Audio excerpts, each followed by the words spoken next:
Hello guys, welcome to my channel. तो आज की इस वीडियो में हम डिस्कस करने वाले हैं a song for Saint Cecilia's day, जो कि जॉन ड्राइडन के द्वारा लिखी हुई एक पोएम है। तो शुरू करते हैं आज का वीडियो। सबसे पहले पोएम की कुछ डिटेल्स देख लेते हैं। तो ये पोएम जो है ऑड फॉर्मेट में लिखी हुई है। कब लिखी गई थी?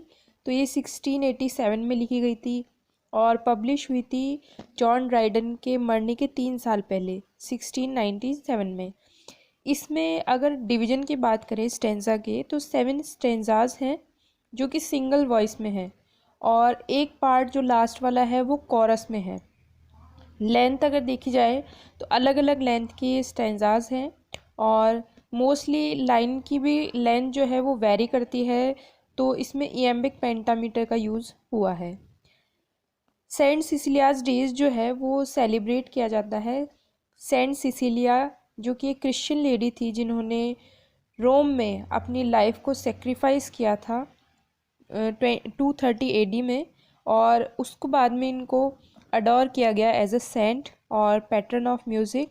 और 22 नवंबर को इनके डे को सेलिब्रेट किया जाता है इनकी मेमोरी में। तो ये डिटेल आप ध्यान रखिएगा, 22 नवंबर को। तो ड्राइडन ने क्या किया कि इसकी जो म्यूज़िक की देवी मानी जाती हैं या म्यूज़िक की संरक्षक मानी जाती हैं ये, तो इनके ऑनर में इन्होंने ये पोएम कंपोज की। और इन्होंने इस पोएम के थ्रू ये बताया कि उन्होंने डिफरेंट डिफरेंट जो म्यूज़िकल इंस्ट्रूमेंट्स हैं उसके फॉर्मेशन में यूनिवर्स का जो योगदान है, जो कंट्रीब्यूशन है, वो शो करने की इसमें कोशिश की है। और जो डिफरेंट म्यूज़िकल इंस्ट्रूमेंट है इसमें ह्यूमन बीइंग्स के ऊपर डिफरेंट इफ़ेक्ट को शो करते हैं। तो पोएम की तरफ हम बढ़ते हैं। तो फर्स्ट स्टेंजा है जो बाकी और अदर स्टेंजा से कंपैरेटिवली थोड़ा लेंदी है। तो यहाँ से आया है, from heavenly harmony this universal frame began. Harmony जो वर्ड आया है यहाँ पर, दोनों का मतलब यहाँ पर होगा म्यूज़िक। तो हारमनी यानी कि म्यूज़िक की वजह से ये जो यूनिवर्स है और उसका फ्रेम, उसका ढांचा बनना शुरू हुआ। तो केवल म्यूज़िक ही नहीं बल्कि जो हेमनली म्यूज़िक है, जो डिवाइन म्यूज़िक है, उसकी वजह से, जो गॉड के द्वारा प्ले किया गया या चलाया गया जो म्यूज़िक है, उसकी वजह से इस यूनिवर्स का फ्रेम, ढांचा बनना शुरू हुआ। When nature underneath a heap of jarring atoms ले, कि जब नेचर जो है वो अंडरनीथ यानी कि दबी हुई थी, किसके नीचे? अ हीप, एक ढेर के नीचे। और ये ढेर किसका था? Of jarring atoms. जारिंग का मतलब होगा यहाँ पर जो आपस में कंट्ररी हों या अपोजिट हो एक दूसरे के। तो ये आपस में जो अपोजिट एटम्स थे इनका एक ढेर था और इसके नीचे ये जो नेचर है वो दबी हुई थी। And could not heave her head, और अपना सर जो है वो नहीं उठा सकती थी। हीव का मतलब होगा यहाँ पे लिफ्ट अप करना, उठाना। The tuneful voice was heard from high, arise ye more then dad. तो एक ट्यूनफुल, एक म्यूजिकल वॉइस सुनाई देती है, कहाँ से? From high.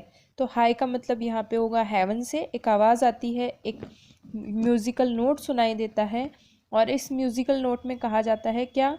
Arise ye more then dead, कि जो मुर्दे से भी बुरे तरीके से पड़े हुए हो तो तुम उठ जाओ। तो ये कमांड किसके लिए था? ये एटम्स के लिए था। Then cold and hot and moist and dry in order to their station sleep and music power obey.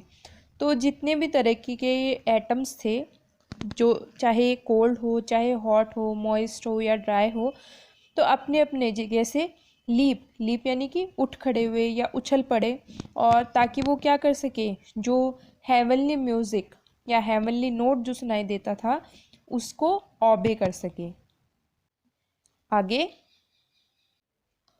जो सेम लाइन है उनको रिपीट करते हुए पोइट कहता है, from heavenly harmony this universal frame began. तो सेम मीनिंग है कि म्यूज़िक से और हेवनली म्यूज़िक से इस वर्ड का फॉर्मेशन हुआ। फ्रॉम हारमनी टू हारमनी, कि एक म्यूज़िक से दूसरे म्यूज़िक की तरफ। तो जो म्यूज़िकल नोट्स प्रोड्यूस हो रहे थे, प्ले हो रहे थे, through all the compass of notes in ran. तो ये कंपास जो वर्ड है ये ह्यूमन बीइंग के लिए या फिर जितने भी लिविंग क्रीचर्स हैं उनके लिए आया है कि जो म्यूज़िकल नोट्स प्ले किए जा रहे थे हेवन से या जो अर्थ है उस पर, तो ये हर एक क्रीचर के थ्रू जा रहे थे। The diapason closing full in man. तो डायपेजन जो है वो म्यूज़िकल नोट से ही लिया जाएगा।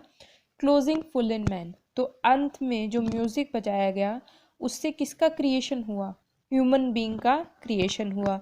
तो यहाँ पे ड्राइडन जो है वो पॉइंट आउट कर रहे हैं कि जो ह्यूमन बीइंग है वो गॉड की सबसे इम्पॉर्टेंट या सबसे ब्यूटीफुल क्रिएशन है।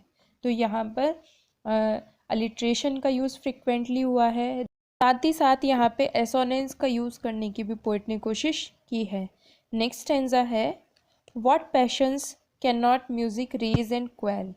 तो यहाँ पर ये रेथोरिकल क्वेश्चन माना जा सकता है कि पोइट यहाँ पे क्वेश्चन कर रहे हैं कि ऐसा कौन सा पैशन है जो म्यूज़िक के द्वारा, रेज यानी पैदा और क्वेल का मतलब है शांत करना, तो ऐसा कौन सा पैशन है जो म्यूज़िक रेज नहीं कर सकता या क्वेल यानी कि शांत नहीं कर सकता। कि देखिए कई कई बार म्यूज़िक ऐसी चीज़ होती है जब हम परेशान होते हैं तब सुनते हैं या फिर जब हम बहुत खुश होते हैं तब सुनते हैं। तो म्यूज़िक से हर एक पैशन प्रोड्यूस भी किया जा सकता है और काम डाउन भी उसको किया जा सकता है। तो आगे when Jubal struck the corded shell is listening brethren stood around and wondering on their faces fell to worship that celestial sound। कि जूबल जो है वो बाइबल में फादर ऑफ म्यूज़िक माने जाते हैं। जूबल जो नेम है वो उनके लिए आया है। तो इन्होंने जब कॉर्डेड शेल पे यानी कि एक म्यूज़िकल इंस्ट्रूमेंट है तो उस पर अपनी उंगलियां रखी यानी कि उसको बजाने की कोशिश की, उस पर साउंड प्ले या म्यूज़िक प्ले करने की कोशिश की, तो उसके जो ब्रदर हैं या जो रिलेटिव हैं स्टूड अराउंड, उनके चारों तरफ इकट्ठे हो गए, एंड वॉन्डरिंग और वो सोच रहे थे, on their faces fell to worship that celestial sound, कि उनके चेहरे से ऐसा लग रहा था कि मानो वो इस हेवनली म्यूज़िक को वर्शिप करना चाहते हैं यानी कि इसकी प्रे करना चाहते हैं। तो पूजा करने का रीज़न ये है कि वो इस तरीके से सोच रहे हैं कि मानो ये जो म्यूज़िकल इंस्ट्रूमेंट है ये कोई हेवनली म्यूज़िकल इंस्ट्रूमेंट है जिसके अंदर कोई ना कोई गॉड या गॉडेस ड्वेल करते हैं, जिसकी वजह से इससे इतना प्योर म्यूज़िक उनको सुनाई दे रहा है। तो आगे की लाइन में ड्राइडन यही कहना चाह रहे हैं, less than a god they thought there could not dwell, कि लेस देन अ गॉड, कि ऐसा अंदर जो छुपा हुआ है तो वो ऐसा कोई पर्सन होगा लेस देन अ गॉड, कि गॉड के बराबर या उससे कम तो नहीं होगा। दे थॉट, उन्होंने सोचा, देयर कुड नॉट ड्वेल, कि वहाँ पे ऐसा कोई व्यक्ति तो नहीं होगा जो गॉड से कम होगा। Within the hollow of that shell, तो ये जो हॉलो था यानी कि अंदर से जो खोखला म्यूज़िकल इंस्ट्रूमेंट था, तो उसके शेल के अंदर यानी कि उस खोखली जगह पे कोई न कोई ऐसा देवता या गॉड वहाँ पर रह रहा होगा। That spoke so sweetly and so well, कि जो इतना स्वीटली और इतना अच्छे तरीके से बोल रहा है यानी कि इतने अच्छे तरीके से जो फीलिंग्स हैं, जो पैशंस है उनको प्रोड्यूस कर रहा है, इतने काम तरीके से इन चीज़ों को या अपने जो फीलिंग्स है उनको एक्सप्रेस करने में कैपेबल है। What passions can not music raise and quell. तो वापस से यही जो रिफ्रेन है फर्स्ट वाली लाइन को रिपीट करते हुए ड्राइडन यही क्वेश्चन करते हैं कि ऐसा कौन सा पैशन है जो म्यूज़िक रेज यानी कि पैदा और क्वेल का मतलब होगा शांत करना। तो ऐसा कौन सा म्यूज़िक है या ऐसा कौन सा पैशन है जो म्यूज़िक रेज नहीं कर सकता और क्वेल नहीं कर सकता। नेक्स्ट स्टैंजा है, the trumpet loud clangour excites us to arms with shrill notes of anger and mortal alarms, कि यहाँ पर ड्राइडन ये कहने की कोशिश कर रहे हैं कि कौन कौन से म्यूज़िकल इंस्ट्रूमेंट का यूज़ जो है वो बैटल फील्ड में किया जाता है। तो सबसे पहले वो बात करते हैं ट्रम्पेट की, कि ट्रम्पेट एक ब्रास से बना हुआ म्यूजिकल इंस्ट्रूमेंट होता है जिसकी लाउड साउंड से जो ह्यूमन बींग्स हैं वो अवेयर हो जाते हैं कि some battle is about to happen और अबाउट टू टेक प्लेस। तो उसकी आवाज़ जो है वो नॉट सो हैपनिंग होती है, तो क्लैंगर जो है वो उसकी बुरी आवाज़ को रिप्रेजेंट करता है। एक्साइट अस टू आर्म्स, तो ये जो म्यूज़िक है इसका ट्रम्पेट का, तो ये हमें किसके लिए एक्साइट करता है? आर्म्स के लिए, यानी कि हम अपने हथियारों के साथ में तैयार हो जाए। विच श्रिल नोट्स ऑफ एंगर, तो इसकी जो साउंड होती है वो किसका प्रोडक्शन करती है? एंगर का, यानी कि जो पैशंस की बात पीछे के स्टेंजाज में पोइट कर रहा था, तो वो यहाँ पर रिप्रेजेंट होते हैं कि एंगर जो है वो किससे रिप्रेजेंट होता है या किससे अराउज होता है? तो ये ट्रम्पेट की आवाज़ से अराउज होता है। और ये आवाज़ किसको एक्साइट करती है या किसको रिप्रेजेंट करती है? तो ये मॉर्टल अलार्म्स, यानी कि फियर ऑफ डेथ को या फियर ऑफ लाइफ को रिप्रेजेंट करती है। The double double double beat of the thundering drum cries hark of the force come, charge charge it is too late to retreat. कि अब आगे नेक्स्ट जो part है इसका, तो उसमें ये ड्रम की बात करने लगते हैं कि ड्रम की जो आवाज़ होती है बार बार में डबल डबल उसको बजाया जाता है, तो ये ऐसे लगता है कि मानो थंडरिंग की साउंड है। थंडरिंग यानी कि क्लाउड्स की जो आने की आवाज़ है वो साउंड है। और इसके साथ में कौन सी आवाज़ को रिप्रेजेंट करता है कि देखो देखो कौन आ रहा है? दुश्मन, एनिमी या शत्रु आ रहा है। चार्ज चार्ज यानी कि हमला करो हमला करो। It is too late to retreat, कि ये इस बात में बहुत देरी हो चुकी है कि वापस से पीछे मुड़ जाया जाए या लौट जाया जाए। तो अब तो क्या करना पड़ेगा? हमको बैटल फील्ड में उतरना ही पड़ेगा। तो ये ड्रम की बीटिंग की जो साउंड है ये यहाँ पर रिप्रेजेंट करती है। नेक्स्ट स्टेंजा में the soft complaining flute in dying notes discover the woes of hopeless lover whose dirge is whispered by the wobbling lute। तो आगे थर्ड जो या नेक्स्ट जो म्यूज़िकल इंस्ट्रूमेंट है वो फ्लूट के बारे में बात की जा रही है कि फ्लूट की क्या कौन सी क्वालिटी होती है। तो ये सॉफ्ट और स्वीट साउंड प्रोड्यूस करती है, साथ ही साथ में ये मेलनकली इफ़ेक्ट को भी शो करती है। कि पोइट जो है वो यहाँ पे ये कहना चाह रहा है कि फ्लूट की जो साउंड सॉफ्ट साउंड है, सॉफ्ट म्यूज़िक है, ये ऐसा लगता है कि मानो कोई कंप्लेन कर रहा हो। कंप्लेन किस चीज़ की कर रहा है? ये एब्सेंस ऑफ लव की रिप्रेजेंट कर रहा है। किसके पार्ट में? लवर के पार्ट में, कि मानो कोई लवर है और वो ऐसे महसूस कर रहा है कि उसकी बीलवेड जो है वो उसके पास में नहीं है। तो ये वॉज यानी कि दुख जो है किसके? उस लवर के, उस होपलेस लवर के यहाँ पे रिप्रेजेंट किए जाते हैं। हुज डायर्स, डायर्स का मतलब होता है किसी की मृत्यु के समय गाया जाने वाला गीत। तो ये गीत जो किसी की डेथ पे गाया जाने वाला है इज़ विस्पर्ड, कि ये विस्पर यानी बुदबुदाता हुआ या धीमी आवाज़ में सुनाई देता है। और किसकी आवाज़ में सुनाई देता है? Wobbling lewd. वॉबलिंग का मतलब होता है कि कोई पक्षी की आवाज़ जो होती है, किसी बर्ड की आवाज़ होती है, उसकी आवाज़ से सिमिलर वॉइस, और ल्यूट जो है वो सारंगी के लिए आया है। तो ये साउंड जो है वो किसको रिजेंबल करती है? एक बर्ड के सॉन्ग को रिजेंबल करती है, कि वो ल्यूट की साउंड जो है वो एक फ्यूनरल सॉन्ग को या एक बर्ड की साउंड को रिजेंबल करते हुए यहाँ पर पोइट को लगती है। नेक्स्ट स्टेंजा में sharp violins proclaim their jealous pangs and desperation. तो इस स्टेंजा में, फिफ्थ स्टेंजा में, पोइट जो है वो वायलिन जो म्यूज़िकल इंस्ट्रूमेंट है उसके बारे में या उसकी म्यूज़िकल नोट के बारे में बात कर रहे हैं। तो पोइट यहाँ पर कह रहा है कि वायलिन की जो साउंड है वो ये प्रोक्लेम यानी कि ये घोषणा करते हुए या ये डिक्लेयर करते हुए नज़र आती है कि देयर जेलस पैंग्स, पैंग्स का मतलब होगा यहाँ पर वेदना, दुख, दर्द। तो जेलस पैंग की उनकी जो ईर्ष्यालु प्रवृत्ति है, एनवी की जो फीलिंग है या जो दर्द की फीलिंग है, साथ ही साथ में डेस्परेशन यानी कि जो निराशा वाली फीलिंग है, डिस्पेयर वाली फीलिंग है उसको, और फरी, फरी यानी कि गुस्सा, क्रोध, एंगर को, फ्रेंटिक फ्रेंटिक का मतलब होगा एक्साइटमेंट वाली फीलिंग को, साथ में इंडिग्नेशन, इंडिग्नेशन का मतलब होगा यहाँ पर एंगर को।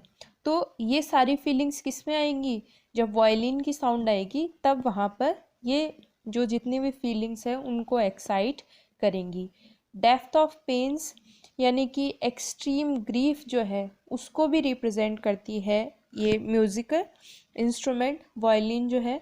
और साथ ही साथ में हाइट ऑफ पैशन कि ये जो बहुत स्ट्रॉन्ग डिज़ायर है उसको भी रिप्रेजेंट करती है। For the fair disdainful dam, तो ये जितनी भी फीलिंग्स हैं वो किसके लिए हैं, फेयर, फेयर यानी ब्यूटीफुल, डिसडेनफुल यानी कि स्कॉर्नफुल यानी कि जो किसी का तिरस्कार करे, किसी को नेग्लेक्ट करे, और डेम का मतलब होगा यहाँ पर कोई लेडी लव या कोई ब्यूटीफुल लेडी। तो ये लेडी जो है वो क्या करेगी, ये सारी जो पैशंस हैं वो उसमें उस लेडी में एग्जिस्ट करेंगे। तो ये वायलिन की जो साउंड है ये सारी फीलिंग्स उसके लिए रिजेंबल करती हैं। नेक्स्ट स्टेंजा में, but O what art can teach, what voice can reach, the sacred organs praise। तो इन लाइन में पोइट जो है वो ऑर्गन म्यूज़िक, ऑर्गन जो म्यूज़िकल इंस्ट्रूमेंट है उसके बारे में बताते हैं कि सेंट सिसिलिया ने जिस म्यूज़िकल इंस्ट्रूमेंट का इन्वेंशन किया था वो ऑर्गन था। तो ऑर्गन की क्वालिटी ये है कि इसके सामने कोई भी म्यूज़िकल इंस्ट्रूमेंट को रख दिया जाए वो स्टैंड नहीं कर पाएगा, विद स्टैंड नहीं कर पाएगा।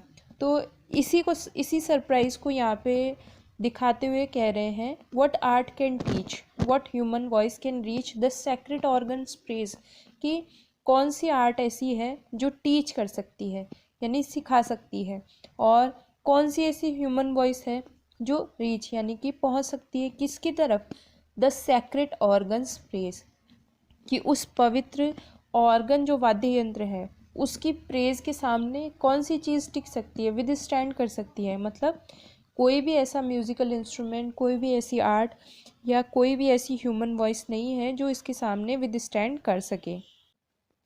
Notes inspiring holy love, notes that wing their heavenly ways to mend their choirs above, कि इस ऑर्गन नामक वाद्य यंत्र से जो म्यूज़िक बजता है, जो नोट्स बजते हैं, जो म्यूज़िक प्रोड्यूस होता है, तो वो किसको इंस्पायर करते हैं, होली लव को, यानी कि गॉड के लिए लव को वो इंस्पायर करते हैं। Notes that wing their heavenly ways, तो ऐसे म्यूज़िकल नोट्स इसके द्वारा प्रोड्यूस किए जाते हैं तो वो जो हेवनली पीपल होते हैं यानी कि जो एंजल्स होते हैं उनको भी तैयार करते हैं किसके लिए, to mend the choirs above, की ताकि वो भी क्या कर सके, एक साथ में सिंग कर सके और डांस कर सके, कहाँ पर, इन द हेवन, हेवन में डांस कर सके वो।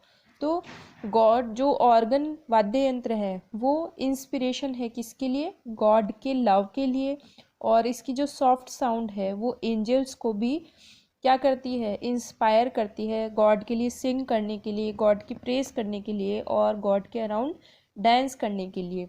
तो ये क्या है, ये पैशन है, ह्यूमन पैशन है, जिसको ये म्यूज़िक, ये ऑर्गन नाम का वाद्य यंत्र जो है वो अराउज करता है। लास्ट स्टेंजा है इसका, इसके बाद में एक और सेपरेट कॉरस दिया हुआ है, वो अलग से पढ़ेंगे, बाकी ये इसके अंदर ही इंक्लूड है। Orpheus could lead the savage race, and trees unrooted left their place, sequentials of the lyre। तो अब लायर जो म्यूज़िकल इंस्ट्रूमेंट होता है उसकी बात की जा रही है। तो ऑरिफस जो है वो ग्रीक माइथोलॉजी में एक बहुत ग्रेट सिंगर थे, और उनके म्यूज़िक का इतना ज़्यादा इम्पैक्ट था कि जिसकी वजह से एक सेवेज यानी कि एक जंगली रेस लग जाती थी। कौन सी जंगली रेस थी, कि जो ट्रीज़ थे या फिर जो वाइल्ड बीस्ट थे, जंगली जानवर थे, तो वो उसके म्यूज़िक से अट्रैक्ट होकर अपनी अपनी जगह से, जो ट्रीज़ हैं वो भी अनरूट होकर यानी कि अपनी जड़ों को छोड़कर अपने स्थान से हटके और ऐसी जगह पे आ जाते थे जहाँ पर ये जो ऑरिफिस है इसने म्यूज़िक प्ले किया हुआ होगा, तो वहाँ पे आ जाते थे। सिक्वेशियस का मतलब होगा कि आउट ऑफ एनी थॉट, बिना किसी थॉट के, जिनमें सोचने समझने की शक्ति नहीं होती है, तो ऐसे पीपल या ऐसे क्रीचर्स, तो ये जंगली जानवरों के लिए या ट्रीज़ के लिए ये सिक्वेशियस वर्ड आया है। तो इसका कंपैरिजन जो ऑरिफस का है वो नेक्स्ट लाइंस में किससे किया जा रहा है, सिसिलिया से किया जा रहा है, कि ब्राइट सिसिलिया यानी कि जो शानदार सिसिलिया थी, उन्होंने भी क्या किया, उन्होंने इससे भी ज़्यादा बड़ा वंडर किया, रेज्ड द वंडर हायर, इससे भी बड़ा वंडर किया। कैसे? When to her organ vocal breath was given, कि उनके द्वारा बनाए गए ऑर्गन नामक वाद्य यंत्र पे जब हवा दी गई, मतलब इसमें हवा फूंकी गई, तो द एन एंजल हर्ड, तो उसने, एक एंजल ने इस वॉइस को, इस म्यूज़िक को सुन लिया। इस म्यूज़िक को सुन के क्या हुआ, and straight appeared mistaking earth for heaven, तो स्ट्रेट सीधी हेवन से वो एंजल जो है वो कहाँ पर आ गई, नीचे आ गई अर्थ पर, मिस्टेकिंग अर्थ फॉर हेवन। तो ये म्यूज़िक जो है वो उस एंजल को इतना हेवनली लगा कि उसने अर्थ को ही क्या समझ लिया, हेवन समझ लिया, स्वर्ग समझ लिया, और उसके म्यूज़िक को सुनने के लिए वो एंजल नीचे धरती पर आ गई। तो लास्ट में कॉरस है। तो कॉरस में जो पोइट हैं वो डूम्सडे तक इस वर्ड को लेकर जाते हैं, कि जहाँ से यूनिवर्स बिगन हुआ था वहाँ से उन्होंने पोएम शुरू की, और लास्ट में डूम्सडे वाले दिन, यानी कि जब डे ऑफ जजमेंट आएगा, जब वर्ड का एंड होगा, तब क्या होगा, तो वहाँ तक की पोइट बात करते हैं। तो पोइट कहते हैं कि as from the power of sacred lays the sphere began to move and sung of great creators praise to all the blessed above, कि सैक्रेड लेज यानी कि सैक्रेड म्यूज़िक जब बजेगा, यानी कि होली म्यूज़िक जब प्ले होगा, तो स्फीयर्स जो हैं, यानी कि जितने भी हेवनली बॉडीज़ हैं, वो क्या होंगी, बिगन टू मूव, यानी कि हिलना शुरू हो जाएंगी, मूव होना शुरू हो जाएंगी। एंड संग द ग्रेट क्रिएटर्स प्रेज, और जो ग्रेट क्रिएटर है यानी कि गॉड है, उनकी प्रेज करना शुरू कर देंगी, और उसकी प्रेज में, उस गॉड की प्रेज में संग यानी कि गाना गाना शुरू कर देंगी, to all the blessed above, और किसके साथ में गाएंगे, वो जो हेवनली बॉडीज़ हैं वो उन एंजल्स के साथ में गाना गाएंगे। So when the last and dreadful hour this crumbling pageant shall devour, the trumpet shall be heard on high, the dead shall live, the living die, and music shall untune the sky, कि जब last और dreadful our आएगा, यानी कि इस word का and होगा, तो ये बाइबल की माइथोलॉजी से ये स्टोरी ली हुई है लास्ट टेंजा की या लास्ट कॉरस की, कि जब वर्ड का एंड होगा और इस धरती पे गॉड अपीयर होंगे और सही गलत का डिसीजन करेंगे, तो क्रम्बलिंग पेजेंट जो है वो किसके लिए आया है, गैब्रियल के लिए आया है। गैब्रियल एक एंजल है, तो वो क्या होगा, धरती पे प्रकट होगा, धरती पे आएगा। The trumpet shall be heard on high, और उसकी जो ट्रम्पेट है यानी कि उसका जो म्यूज़िकल इंस्ट्रूमेंट है वो कहाँ से सुनाई देगा, ऑन हाई, यानी कि हेवन से उसका म्यूज़िक सुनाई देगा। और वो गैब्रियल जो है वो ट्रम्पेट के साथ में एक मैसेज कन्वे करेगा, जो कि किसका मैसेज है, गॉड का मैसेज है। तो गॉड का मैसेज जो है वो प्रोनाउंस करके सुनाएगा, और वो मैसेज ये होगा कि द डेड शैल लिव, कि जो मरे हुए लोग हैं वो तो क्या होंगे, जिंदा होंगे, यानी कि अपनी हम्बल ग्रेव से उठ के बाहर निकलेंगे। द लिविंग डाई, और जितने भी लिविंग क्रीचर्स हैं उनकी डेथ होगी। And music shall untune the sky, और इस म्यूज़िक के साथ में जहाँ पे इस यूनिवर्स का बिगन हुआ था, फॉर्मेशन हुआ था, और इसी म्यूज़िक के साथ में अनट्यून द स्काई, तो इस वर्ड का एंड भी हो जाएगा। तो जिस द सेम म्यूज़िक जिसने वर्ड का फॉर्मेशन बिगिन किया था, तो सेम म्यूज़िक ही क्या करेगा, इस वर्ड को कंक्लूड करेगा और इस वर्ड को एंड भी करेगा। अब ये डूम्सडे का जो कंसेप्ट है वो थोड़ा आप ध्यान रखिएगा, कि बाइबल में या माइथोलॉजी में ये बताया जाता है कि जब इस वर्ड का एंड होने वाला होगा तो ये डूम्सडे कहलाता है। तो इस डूम्सडे पे गॉड का एक एंजल जो है वो मैसेज लेके आएगा, गैब्रियल, और गॉड बाद में खुद धरती पे आएंगे, और जितने भी लोग अपनी हम्बल ग्रेव्स में लेटे हुए हैं तो वो ग्रेव से बाहर निकलेंगे और गॉड के सामने अपीयर होंगे या खड़े होंगे, और गॉड जो है वो उनके लाइफ टाइम में किए हुए गुड और बैड डीड्स के अकॉर्डिंग, परफॉर्मेंस के अकॉर्डिंग उनका डिसीजन करेंगे, यानी कि उनको पनिश करेंगे या रिवॉर्ड्स देंगे।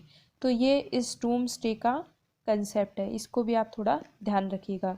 तो इसके साथ में ही पोएम कंक्लूड होती है। आई होप आपको समझ में आई होगी। अगर थोड़ी बहुत भी आपको पसंद आई है तो वीडियो को लाइक और चैनल को सब्सक्राइब कर दीजिएगा। So thank you so much. मिलते हैं आपसे अगली वीडियो में। Till then bye bye.